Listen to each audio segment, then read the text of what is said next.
So back to what I was saying. What I was saying.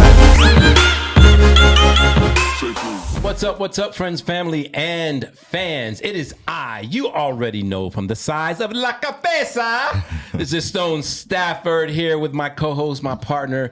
We just established that L.I.F.E podcast wouldn't even exist if it wasn't for this guy. I got the stank face because I'm mad right now. He really just Mr. My name is Johnny Vaughn. Make sure put some respect on it. I'm gonna put some respect on your name. Yo, today we have an amazing guest, Mr. Kendrick Wyldcard Dean, with us, and we're going to be talking about Kendrick Wyldcard Dean. So, since you're me mugging me, welcome back. He hates when I say that because he swears like they ain't going nowhere. But anyway, welcome back. Yo, like I said, we have our guest Kendrick Wyldcard Dean. Now, one of the things I love about Kendrick is in life in general, especially in entertainment, sometimes you have power players that you really don't hear about much. Mm-hmm. Now, granted, a lot of people know who Kendrick is. Don't get it twisted. If you read credits, you do. Yeah, but if you're just kind of your regular schmo Joe who just listens to the music and don't go any further than that, you might not have heard Kendrick Dean. But Kendrick has produced and co-produced some of the biggest hits and your favorites. We're gonna have him list some of those. But first, I want to start with the wild card. Well, first, let me say welcome. Thank you very much. Yeah, we're gonna say welcome first. It's a pleasure to be here. Yo, man. Kendrick got a little behind the scenes. Had to be a referee between these two. They're about to go at it. He did. All right, let's talk about Wyldcard first. Actually, I've always wanted to know where Wyldcard came from. I've heard this story one time. I want to hear it. It's not as crazy as you think. Okay. So when I was younger, I used to always like professional sports, and particularly the NFL. Mm-hmm. I'm a Miami Dolphins fan. Shout out to the Dolphins fans. I'm sorry. Hey, listen. Calm down. Tyreek Hill. Respect. And so we used to always or oftentimes be the wild card team. And this so, is true. Which for those of you who aren't football fans, basically the wild card team is the team kind of on the fringes, but they still make the playoffs. And then there's this, hey, look, wait, with the Eagles hat on, calm down. There's this phrase that's called any given Sunday. Like any given Sunday, any team can win. You know, everybody, you know, come up, strap up. We can, you know, go toe to toe. It doesn't necessarily matter if you have Tom Brady or whatever. Like it does to a degree, but everybody got a shot. And so particularly wild card is like the underdog. You know what I mean? So I've always been like, kind of like that's been my spirit animal, being connected to the underdog. When people like, you know, maybe bet against you, maybe don't think that you have all the attributes needed to succeed, and that drives me. Yeah, I think you did away with that when all of the heavy hitters started calling on you for help. That did away with that underdog stuff. But I mean, I'm just my perspective. That's a perfect definition. You know, another aspect of it. Okay. I love the game Uno. In the Uno, there's a wild card. Yep. You know, the wild card can shift the game up. This is true. So you got this double side. You know, you have this real, you know, which I am very humbled, right, by it. But I also know with life and success that you have to be intentional as well. So that power behind it as well. So not just hoping and waiting to win, but you know, being out there, putting yourself out there to make it happen. I love that. I would have led with the Uno thing instead of the Miami Dolphins. Really? Yeah, me too. Because the Miami Dolphins seems more like a government cheese kind of thing. Like, like, you know, you're not quite good enough, but we're going to do a little, you know, when a girl gives you the sympathy. Talk to me next year, February. So next year, we February, making declarations March. right talk now? to me then. Every year, come back, talk to me next year. It's like a Dallas fan too, man. I mean, you could talk to me in September. Come on, man. Who your team is? Put it up. What we doing? So look, man, I mean, shoot, bro. I want you to, now this is where I want you to kind of toot your own horn a little bit, because I think it's important that people understand who we have on here and stuff. And I mean, we're talking Chris Brown. We're talking freaking Mariah Carey. Destiny's Child. We're talking Destiny's Child. We're talking freaking Trey Songz. I mean, Sammy. Can Sammy? Yeah, I mean, let's talk about Danity Kane. Don't act like y'all forgot about Danity. Okay. Monica. Mary J. Blige. Tony Braxton. Brian McKnight. Sierra. Say it again. Yeah. Sierra. That's a long list. Sierra. I mean, long list. I mean, so we need to know. I need to know how you even got in the game in the first place. Yep. So it's one thing to talk about your accomplishments, but how did it start? Because before we do that, did we say Omarion? We got to say Omarion because of last night. See, I didn't even watch it. Ooh, okay. I was going to ask you what you thought. Moment of silence for last night's versus. Really? It was not good? Oh, boy, no. Okay. What happened? Mario smoked Omarion. We'll leave it at that. I mean, but were you wondering? I was. I mean, no shade. Kendrick, going into it, if you didn't know anything and you knew catalogs and you said, Omarion Mario, who would you think would have had the You can't ask a producer. I know, but I'm asking you. He said, I know, but I'm asking. Somebody who's worked with both of them, I'm asking you. Hey, listen, they both have great catalogs. They both have great songs. They both have been in the game for a long time as kids. And, you know, when you can stand and have longevity and still be relevant and still have people interested in coming to see you on Versus, that's a win-win. Mm-hmm. That was extremely political. Hey, man, I love that. But Tank wasn't politically correct like that last night. He just left the stage. He just walked off. He said, I'm not getting in the middle of this, I'm gone. But you know what? You did set me straight, Johnny, on something I have to remember because the key word was catalog. And that's really what Versus is about. That's what it's supposed to be about. Yeah, not necessarily talent per se, because there was really no comparison to talent last night. Right. I mean, someone clearly won the dance side, but vocally, someone clearly won the vocal side. Exactly. Yeah, so now, if you can put them together, they make an amazing artist if they were one person. But I mean, that's not what we got. So you get Neo. So how did I start what's your building come my up? catalog? Yeah, what's your come up? Exactly? I love that. I mean, listen. So I'm a church boy. Okay. Church musician, born and raised. Born and raised where? In Miami, Florida. Actually. That explains it. There we go. Okay. So you got an excuse. All right, there it is. Come on, man. Look, you should have brought it up. Y'all, listen. You're literally sitting in between two Eagles fans right now. Why? Anyway. All right. So Miami. Born and raised in Miami. Musician by heart. My mother sang in the choir. My brothers played saxophone and one sings. And my father directed a band, a church band, actually. So music is a part of my family. It's always been a part of my family. And growing up in the church, I started off playing the drums.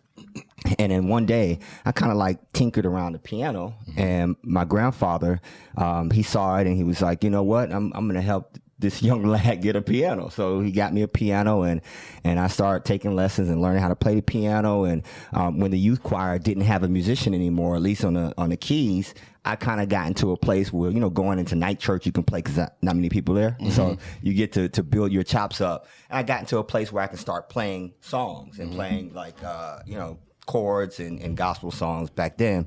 And then once I learned how to master the piano, went on to the organ. I studied jazz band in high school. I studied violin in middle school. A lot of people don't know that. So I didn't. Yeah. Up top. You play violin. I am. So got me through college. Yeah, so violin, orchestra.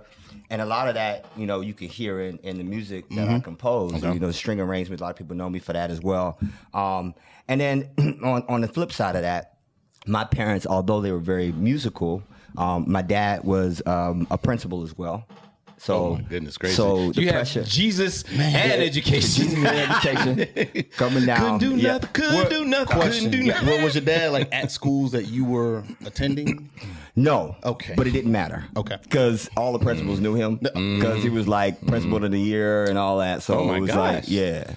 So you had Jesus, education, and overachieving. Oh yeah, overachieving. Listen, man. I'm dealing through it right now. I'm still working through all of it. Yeah. So no, it was a great experience because you know, I come from a very wonderful, tight knit family. We are originally from the Bahamas. Did not know that. So I was born in Miami. So you can actually say, I am an island boy. You can literally sing that. I'm going to punch you on live right now. I won't do that one. Okay. They get no play here. Sorry. I'm not going to do that one. Anyway, so we're originally from the Bahamas. I was born in Miami, including my brothers. And so, like I said, my dad was very active in the school system, a principal. He also was a pastor. So yeah. So he's a pastor too. Let's add the layers. He's currently still in ministry, but he's a retired pastor. And my mother, obviously being in church, was a missionary, mission sister, and so church was really live in terms of my musical development, jazz band, being in Miami, coming up around the time. It's going to sound such a juxtapose, such a transition from church. Uncle Luke to Live Crew, that stuff influenced. No, some of Luke was gospel. Oh, I thought you were going to be like Uncle Luke. Uncle Luke walked into church one day. He said, I want him. He going to produce a record. No, but being in Miami, you get influenced by, I mean, I'm sure here in Atlanta it's the same. You hear the trunk rattling. You know what I mean? Yeah, of course. Yeah. So that music, and I used to kind of sneak around and listen to 99 Jams when my parents were asleep. Weren't you at 99 Jams? You was at 99 Jams? No, I was not there. I was at 102 Jams in Orlando. Oh, okay. Okay. 102 Jams. I used to be in Orlando too. Right on. Yeah, so 99 Jams is the R&B station, hip hop station in Miami. I have a cousin. Some of you may have heard of him. He's a big little deal, but no, that's my brother, Brian Michael Cox. And Brian was actually born in Miami. So Brian would come down to Miami during the summers. And a lot of times he would stay with me during the summers. Now, Brian had a little bit more liberal environment in terms of what he was exposed to musically. At least he could be out with it and listen to whatever he wanted to. And he used to introduce me to like the Bobby Brown, the Ghostbusters, the B was sneaking you the tapes is what was happening. Yeah, he was under the bed with the headphones. Pretty much. Even to this day, I just shout out to B Cox. I just saw him a couple of days ago. He was just, we have this running joke. He calls me Tender Lover because if I'm to come back to life, is anybody else going to be Babyface? Oh, okay. Yeah. Really? Yeah. Okay. Yeah. It's going to be Babyface. That's the story behind that too. Compliment, but Yeah, I mean, listen, it's the story behind that. Heavy influence for me, like one of my favorite producers. Okay. Understandably. So anyway, that's how I fell in real love with R&B music at that point. Went off to college, had all these things, these pillars. Where'd you go to college? University of Florida. So go Gators. Man, I'm sorry. Listen, come on, man. I was expecting a FAMU in there, but no. I got love for FAMU. I got love for UM. But I'm a Gator through and through. Okay. No doubt. So went off to college. Yeah, so Gators, it's not going to change how I feel about you. Really? It's never going to change how Gators I feel about eat you. Dolphins. But I'm a Canes fan, so he's got love for Miami. I didn't go to either, though. My baseball career ended. I ended up going to UCF, so it doesn't even matter. UCF, great school. Yeah, it's My cool. best friend went to UCF. Yeah. I've got salty feelings, and I'm going to let you get back to it because it's important. I got accepted to UF 2 weeks after I decided to go to UCF. They waited too long. So I'm a little bitter about that. That's all it is. Yeah. That's it. Sorry. It's okay. It's all good. It's all good. My scores was fine. I don't know why. I just I took your spot, actually. that could be what it was. Yeah. We'll talk about that. All right, so back to it. Brian, women on here, man. What's going on? Brian sneaking you tapes and stuff. Yeah, he snuck me tapes, and man, I was loving it. I mean, obviously, I had a little bit of exposure, but this was really immersive. You know what I mean? And so I really started to understand. I understood like gospel music and R&B music. They kind of cut from the same Right, cloth. absolutely. And I'll get into the industry and how I got in, but being in the industry it's no surprise now, but it's just like, wow, how many musicians, producers, and songwriters come from the church? All of the great ones, honestly. Really, basically, or had some level of exposure to the church. So, anyway, he would sneak that in, and I would listen to those songs and those records. And like I said, I had this like multiple headed columns of pressure. You're going to go to school. Yeah. You're going to get this degree. You're going to go to church. At one point, I thought I was actually going to be an orthopedic surgeon. Word. Oh, wow. When I was in high school, I was thinking, let me go. I mean, it's the old adage, what do you want to be when you grow up? And then the unspoken expectations. That doctor, lawyer. People, doctor, lawyer, fireman, maybe, policeman. But now I want to be a rapper. I want to be a this. Right. I ain't going to say what else. But you know what I'm saying? It's a little bit different. You know what I'm saying? But back then, it's like, especially your family is this. Your dad is an educator. So I was like, okay, maybe I can be an orthopedic surgeon. I like medicine. I like sports.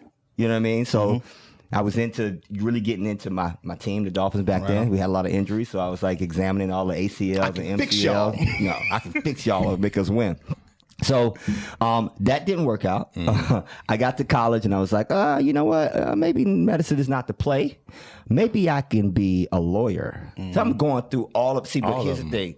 I was strategic, so I'm thinking, maybe I could be an entertainment lawyer and the first entertainment lawyer with a demo. And then I could hand the demo off to the record label. And then nobody take you serious. Yeah, and all of a sudden, I'm this famous producer. Oh, man. And I could tell my parents, well, hey, listen, I was a lawyer. They just like, I can't stop it. They want me to be because it was like, back then, it's like, music, that's not really a real career. Yeah. You know what I'm saying? Long story short. No, tell the long story. Like, don't skip stuff. We got Short story long. So it was just, after graduating from college, I was kind of figuring out what I was going to do, right? It was like, okay, you got this degree.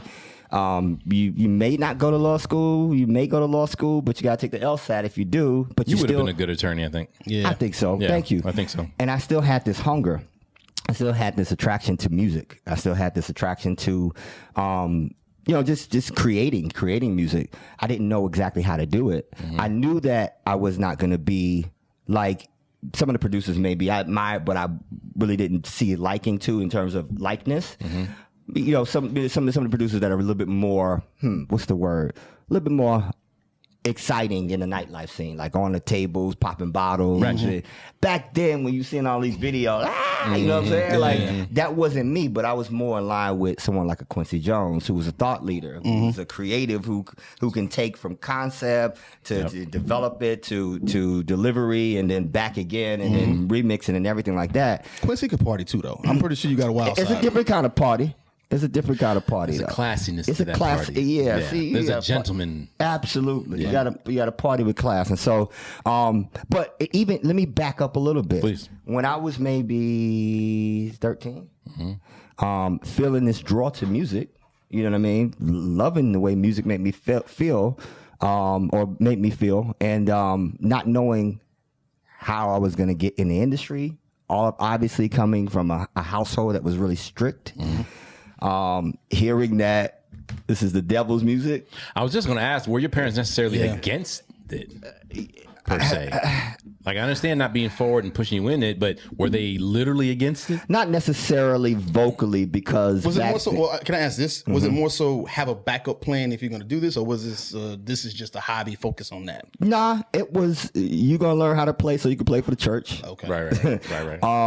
And music is not a real career. All right. So, but it wasn't so much that they were against the type of music, because at least early on when I was young, it wasn't like I'm telling my mom and dad, hey, I'm going to be a record producer, forget whatever. You know what I mean? I'm not doing that. I'm just enjoying it. But I've also always been this type of person.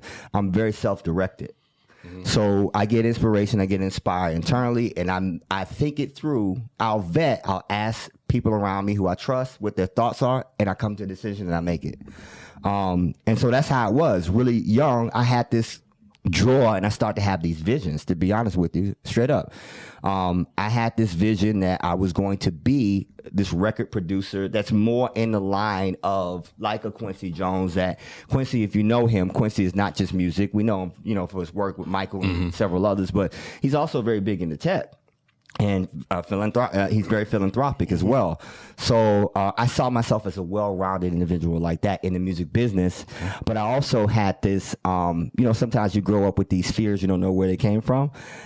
Back to the whole thing I was talking about the devil's music, and I had this fear, like, if you get in the music business, then people are going to take advantage of you like snakes. You know what I mean? So it's like, I was like praying to God as I was seeing this vision, like, God, if it's, your will for me to be in this business, make it so that someone that's close to me goes ahead and makes a way. Really? Now, we know who that someone is, but like, had that happened, or was it happening yet? Or this prayer came before that was even happening? This prayer vision had happened multiple times. Like, So starting at 13 and like through the teens. Through my teens, and I kept saying it, but I didn't know who that person was. Wow. Because that person's success wasn't yet at that point. But it was so close though. Right? Oh man. Yeah, it was so close, and I felt it. I just knew. I knew that this was gonna happen. Like most of my life, I was telling a friend earlier today. I mean, you can go back to middle school, high school, wherever. You ask people that were close to me, and they'll tell you, like, everything that Kendrick has said has happened. So all I hear is that B. Cox really has you to thank For manifesting both of y'all's careers. Because God heard you. And it said if it's going to happen for Kendrick Wyldcard, And a conduit was needed, then and I will B. Cox line was up there. precept upon precept, line upon line. And Brian wasn't my original choice, but I'm going to call him. Anyway.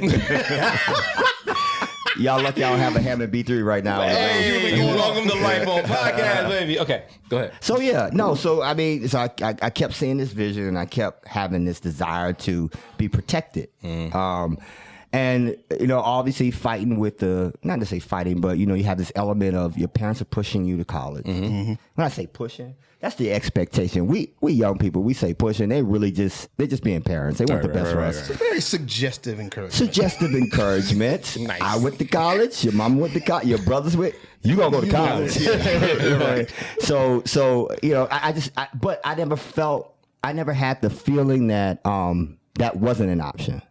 Right. You know what I mean? Right. Education is big for me. You know what I mean? So I never thought I'm just not going to go to school. No, your plans were inclusive of the dream. Absolutely. Yeah. Like you said earlier, plan A, plan B. Always, I have that mentality even to this day. Long story short story long. You like that, right? I like We that. just need to get rid of that saying.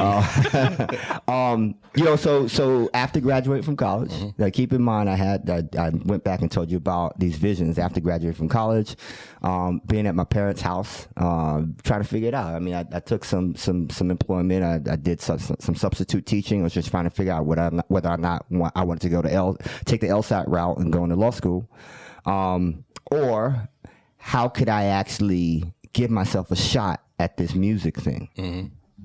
So I said, let me see if I can give myself a shot at music and still be in some ways responsible and protect it if it doesn't work. And for me, that was initially a career in education. Teaching music. No. A lot of people would think that. Yeah, not teaching music. Let me tell you why it was a career in education.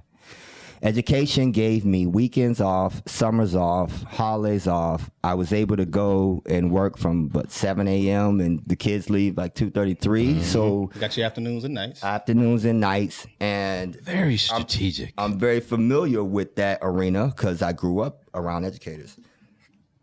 So it ain't paid a lot of money though. Got that right. So I also knew that if I were to pursue music and then just really to spread my man wings a little bit after college, you've been in college by yourself for 4 years, you come back home, it's a little different situation. I needed to get outside of Miami. I didn't want to get too far away from Miami at first. And so I also strategically, because proximity is everything, I also was very strategic in where I would be or where I would relocate. And at the time, Orlando happened to be a location that still had some remnants of the pop mega city that it was, from NSYNC, Backstreet Boys, Britney Spears, Johnny Wright. And I had a couple contacts there as well. Rodney Jerkins lives in Orlando. And I had met Rodney at one of the music conferences. So I said, I'm going to move to Orlando. And I thought, okay, I'm in Orlando and Brian's in Atlanta, and Brian at one time, I think before he even came down, I believe Brian had a birthday party right here. And he was like, man, I want you to come to the birthday party. And I was like, man, we're gonna, I'm green. Like, I'm coming to the industry birthday party. So wait, he's already like at noontime when he's this is already, yeah, he's okay. already, yeah. Right. At that point, he's already well established. Gotcha. Okay. Usher, #1 records, all that, right? And so I'm like, man, we hadn't seen each other in a while at that point. So I'm like, man, let's kick it. Come to the birthday party. And so I'm suited and booted. You know what I'm saying? I believe I may have still been in Miami prior to, it was just about before I moved to Orlando. Went up there, flew up there, had a great time, a wonderful time, and saw all the who's who, in the spot. And I was like, wow, this is pretty dope. And then I was able to watch him in the studio. And like, wow, this is pretty dope. A few months later, after I moved to Orlando and I'm teaching, I still had this music thing going, right? I had my keyboards in my apartment. After school, I would make what we call back then beats, tracks, songs. And, not really many places for it to go. There were some local acts that I was really, pitching records for or whatnot. And it was dope. I mean, we had a chance to make some moves, but it wasn't the move. Right. I remember Brian came down to Orlando. He was working with Christina Milian and Johnny Wright and Nick Cannon at the time. Well, Nick was dating Christina back then. Oh, this is during the Low Don't Cost a Thing era. Okay. Yeah. And so he was like, yo, Ken, come to the studio. And so That's what's up. Fatso was there as well. So I was just like, I'm going to come to the studio, and I'm being cool about it. And, that's how I got cool with Nick and got cool with D-Rec and Christina and all them. And then Brian also made a trip before he went back to Atlanta to my apartment. He was like, yo, let me hear what you got. And I started playing some stuff. And he was like, and so I played him stuff then. And then when he go back, I sent him stuff. And he was like, you doing all this on this one keyboard? I was like, yeah. What keyboard was that? You remember? In Sonic KS32. And then later on, it was like the Motif 7. No, he's gonna remember that. So it was a Motif at that point. And it inspired him so much that guess what? He ended up buying one. A Motif rack. Then he was like, I guess Brian's wheels start turning. And he was like, let me ask you something. How much you make a year? That's a great opening question. That's a great opening question. Let me replace your salary. Now I'm hearing this part that I don't know. Yeah. How much you make a year? Back then I was like, 30-something. Teacher salary, yeah. Teacher salary, yeah. I'm noble. Hey, nothing wrong with teachers, but we need to pay teachers more. Say it again, man. We need to pay teachers more. So we really do. We on campaign on that. But it was teacher salary, and he said, if I could make you that off one record, would you come and move to Atlanta because I need some help? Oh my gosh. Oh. You want to know what I said? You said, no, I'm going to stay right here, man. I'm like, I can't abandon these kids. These kids Can you need me. imagine not only just someone else, but then your family just come and them blowing up and like, I need your help. Yeah. Oh my gosh. You know what he said? You know what I said? What? I said, I'm going to pray about it. I'll let you know. Now, everything in me knows that was like the correct answer, but No, that was the wrong answer. You had already been praying about that. You missed. You hey, good point. see it. Good. Oh, You had already been. Okay. Oh, My bad. I ain't trying okay. to- So can we pause for the revelation here? Okay. Great point, Johnny. Great point. Is some of y'all praying for things, and believe it or not, you're not even at that point yet where you can recognize when the answer to that prayer has even come. Already there. And you're saying you're having faith, but then when that thing comes, you don't even recognize it. You don't have the discernment to recognize it. That's a very good point. And there are a lot of people that are in that boat, Johnny. I was in that boat. It happened to me. I just We want talked to about make it. sure we Absolutely. pause on that nugget. But go ahead. How long did you pray about it? Oh, I knew the answer. Okay. I just felt like I had to say that. No, I'm just kidding. No. I knew what I was going to be doing.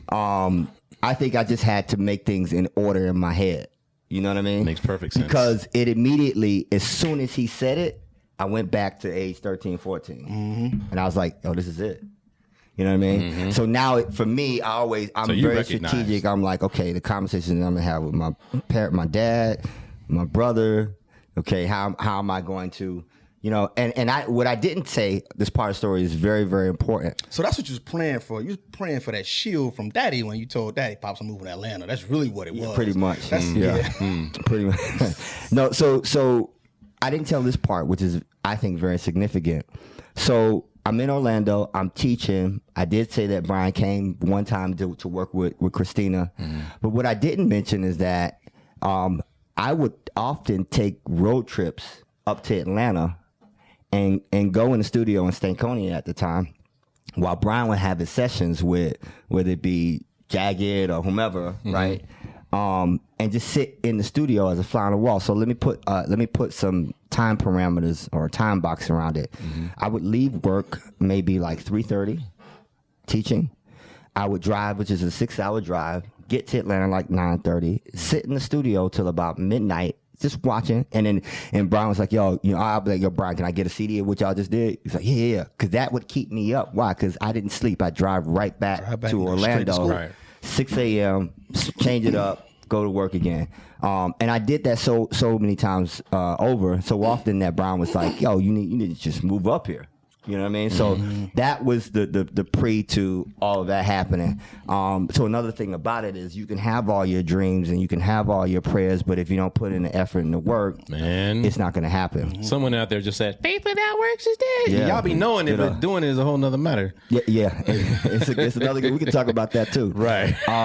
So long story short, I said, okay, I get back. I talked to my brother.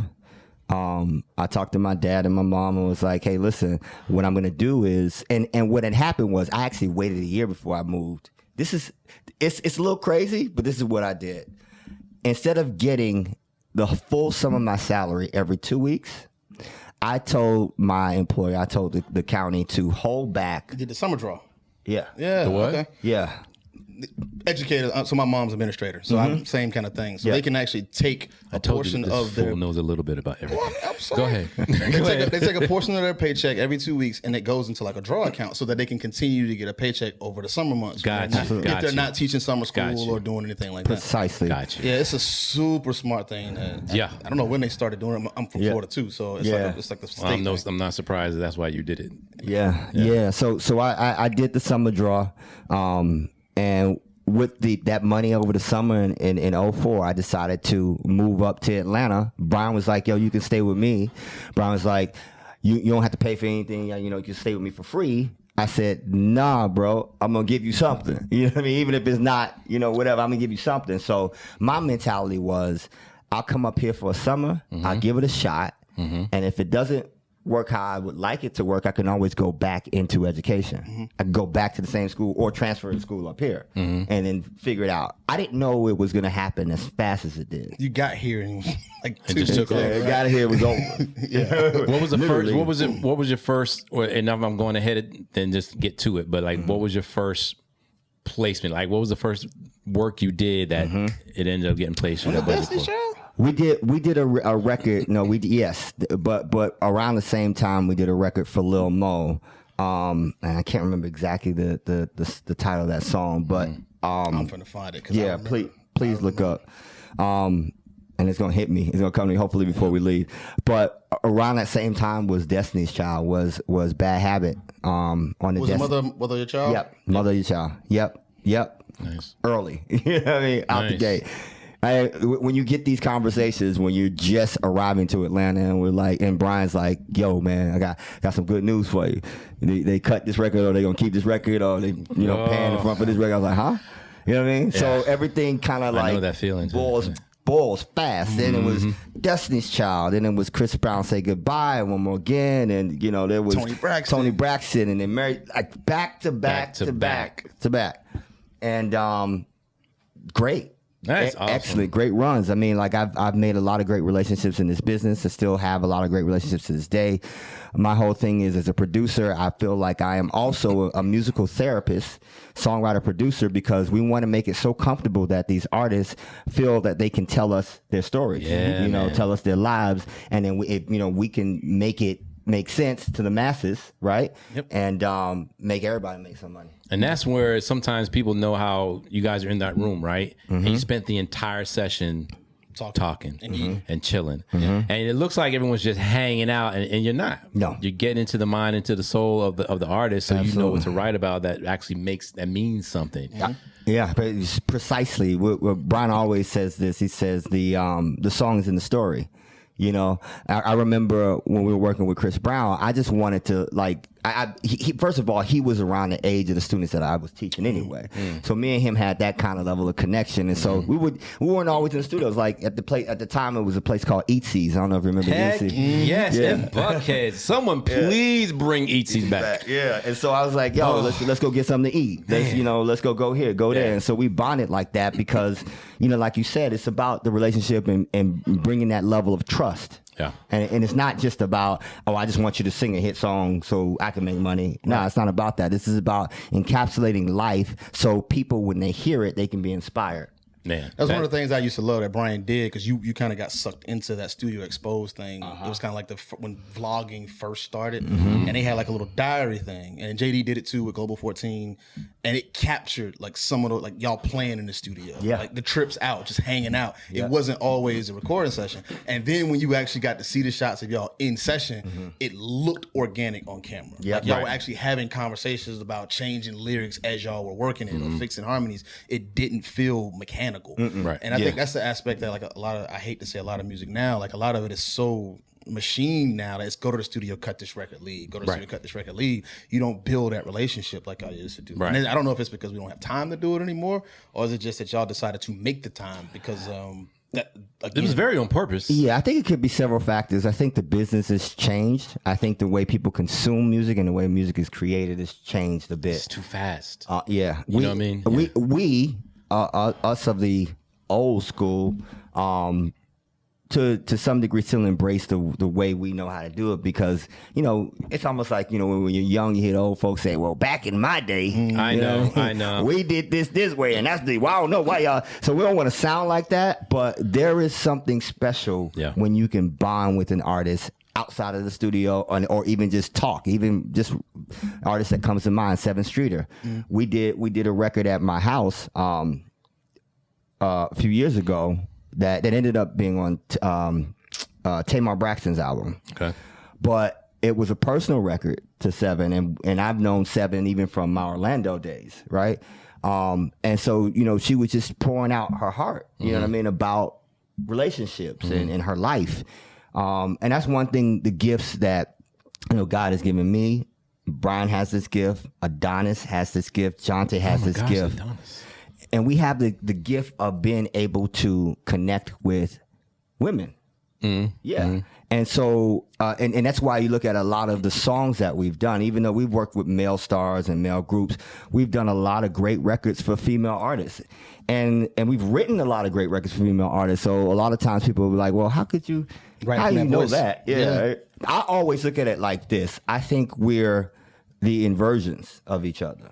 You know what I mean? Okay. I feel like we're complementary by design. And so I may not know, or my idea of heartbreak may not be her idea of heartbreak, but it's heartbreak nonetheless. Nonetheless, right. And so we know the feeling of heartbreak. And that's all that matters. Wow. No, that's dope. No, that's deep. I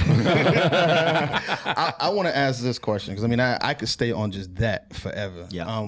The underlying thread that we've kind of hit on has been like you've literally manifested everything that you talked about. Sure. Up until like right now, the music we just got through talking about was like 2005, 2006. That's kind of where we're at. You've manifested from 13 to that year. You're there now. Everything, the dream you saw, the being protected. Like I'm pretty sure I know Brian looked out for you. Like it was. Oh yeah. You're there now. Yep. Like right before the trip to New York when Diddy brought y'all to Daddy's house to do the Danity Kane stuff.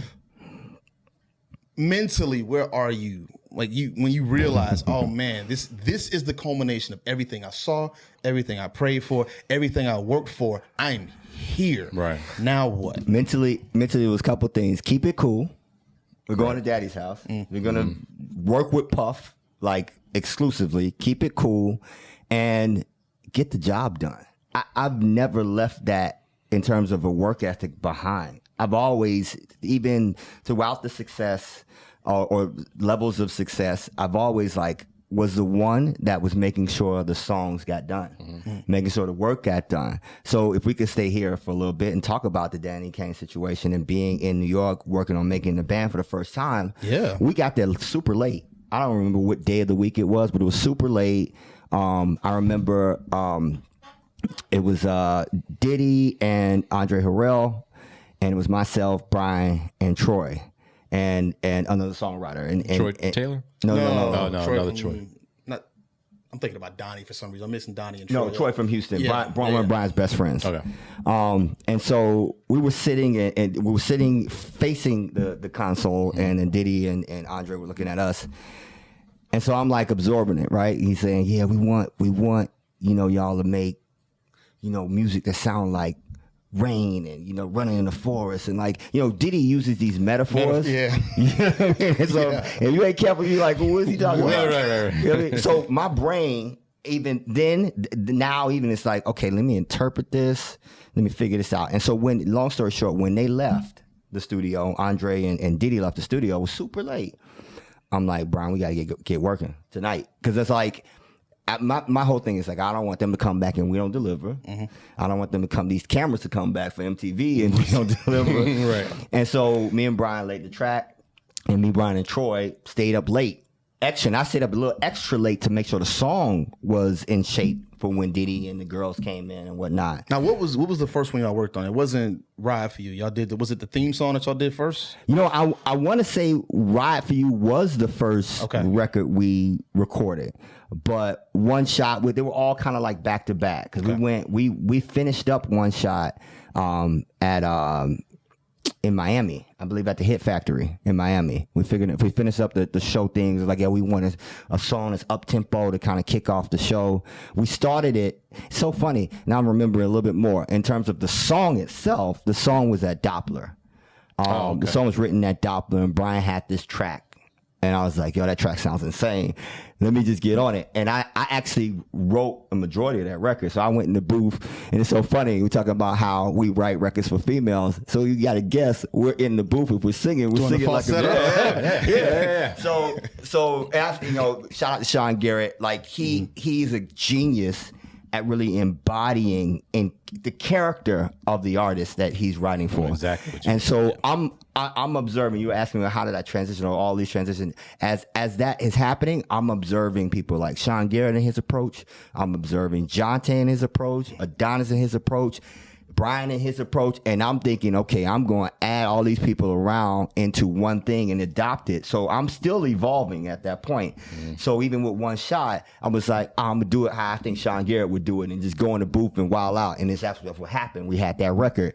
Ride For You was the same way, So those are the stories behind that era with Danity Kane, and then later on with Day 26. Yep.